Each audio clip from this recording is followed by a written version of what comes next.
Mom, I want a car. Yes, they picked me and I won a car.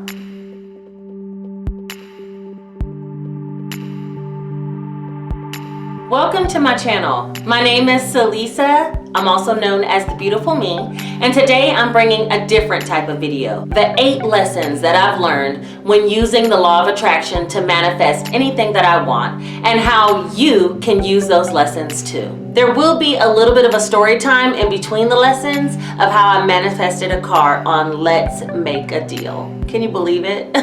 If this is something that interests you, knowing how you can change your life, change your world, stay tuned. Lesson 1, get clear. So in getting clear about what I wanted, I decided that I needed some extra cash flow. I was coming out of nursing school at the time, finishing my last semester, and decided I wanted some extra money to make it through the last couple of semesters of school. I got very clear and specific on the amount that I wanted.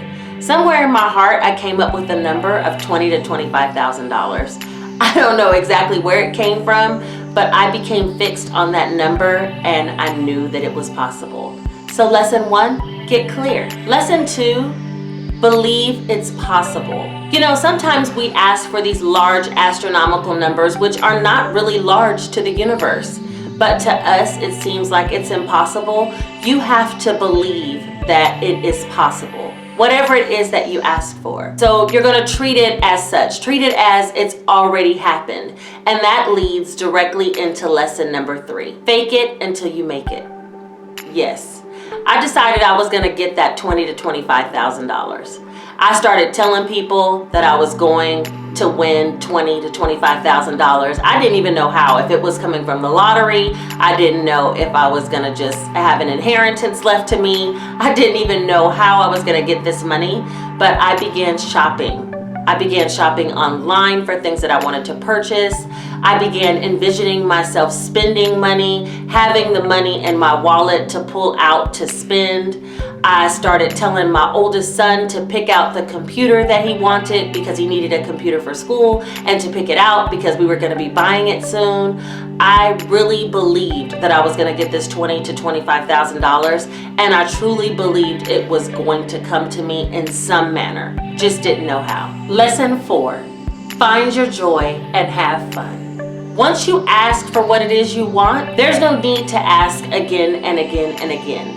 It's kind of like when people pray again and again and again for the same thing, that's almost lack of faith. You know, when you order something from a catalog, you place your order and you know it's on the way. And it might not even give you an estimated delivery time, but you know you've paid for it. You know that it's on the way. And it's with that certainty that you have to believe what you've asked for is coming. You're already preparing what you're going to do with the cash flow when you get it, or the item that you want, or the relationship of your dreams. You're imagining how that's going to feel to have it, and how you're going to feel emotionally on the inside when you receive it. And so for me, I started to spend the money. I started to feel like I'm gonna have this cushion in my savings account to get me through my last semester of nursing school. I started to believe that, you know, I was gonna be able to buy the computer for my son. And in the meantime, I just was joyous about life. Joy about just getting up every day knowing that God has my back and that these things were going to manifest in my life. Envisioning these things that you want should never be tiresome. It should never be work. That's part of the fun. You get to decide exactly what you want, how you want it, and what you're going to do with it once you receive it. That's part of the joy. That's finding your joy. That's part of having fun. And that definitely is step number 4. Lesson number 5, release control of the how. I knew I wanted $20,000 to $25,000. And again, I just wasn't sure where it was coming from. In releasing control of the how, it allows for the universe to play a strong part in the manifestation of what we want.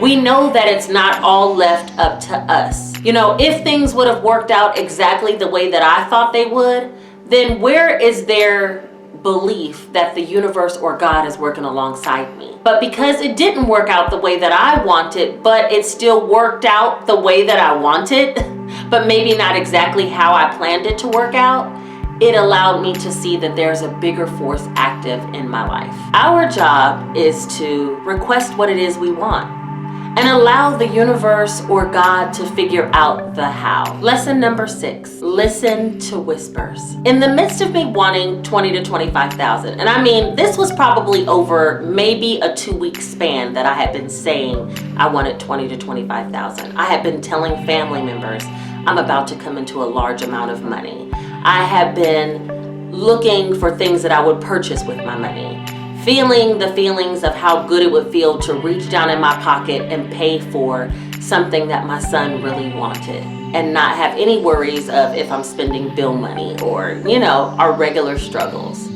So in the midst of all that, I got a phone call from a friend. And this is kind of like a distant friend, not even someone that I talk to every day, but he randomly called me to tell me that his wife had went on Let's Make a Deal in Las Vegas, got free tickets on the Strip. She didn't get picked for the show, but he thought that I should go on the show and try out. And he said, I'm sure you would probably get picked. And I'm thinking, where is this coming from? But that's when you listen to the whispers. Somewhere in there, I thought I might actually win $25,000 in Vegas. Now, did I think that I would get picked on Let's Make a Deal and win $25,000 that way? No, my idea was that I was gonna go on Let's Make a Deal, have, how in the end of the show, you have a little spare things in your pocketbook that they ask you for, like, do you have a safety clip? And then you win $100, and I would use that $100 to gamble and hit a jackpot that was worth $20,000 to $25,000. But nevertheless, the whisper came to me to head towards Let's Make a Deal. The whisper came to me to get on a flight to Las Vegas. And I do travel for free, so it was a little bit easier for me. The whisper was there telling me that might be the direction I should head, and I listened to it. Lesson number 7, overcome obstacles. Whew. This one came to me in several ways. I was supposed to travel there with my sister, and at the last minute, my sister couldn't find a babysitter, and so she couldn't go with me. And now I had to decide if I was gonna go all the way to Las Vegas by myself. I decided I'd just make it a me weekend. I would get out of town and have a fun time and go on the show all by myself. And I didn't even have a costume to wear on Let's Make a Deal. That was yet another obstacle. But at the last minute, I said, I'll put on some stretchy pants and a halter top.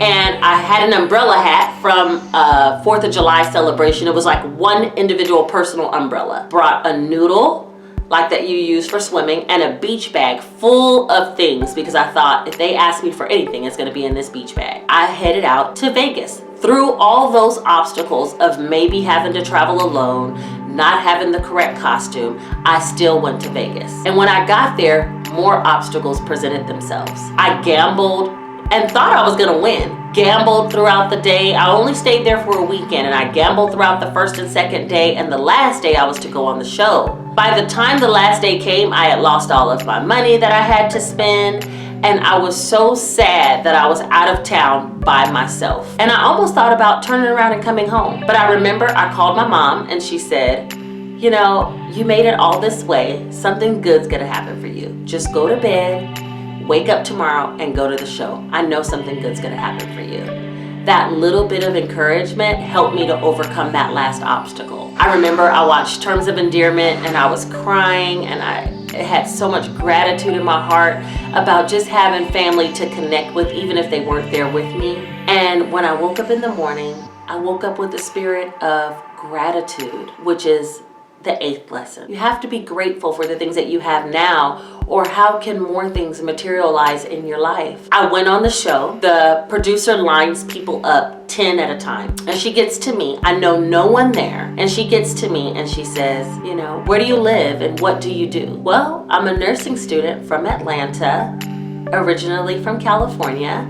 And she said, really? My mother is a nurse, and so is my sister. What type of nursing do you want to practice? And I said, I think oncology or mother-baby, because that's how I was feeling at the time. And she said, that's interesting. My mother is an oncology nurse, and my sister does labor and delivery. I thought, Oh, what a coincidence. There are no coincidences. But she passed me by and went on to the next person to interview, and I thought at the time, she really didn't spend that much time talking to me. She said, "It was nice to meet you, Celisa," and moved on. After everyone's interviewed, they sit you in the audience.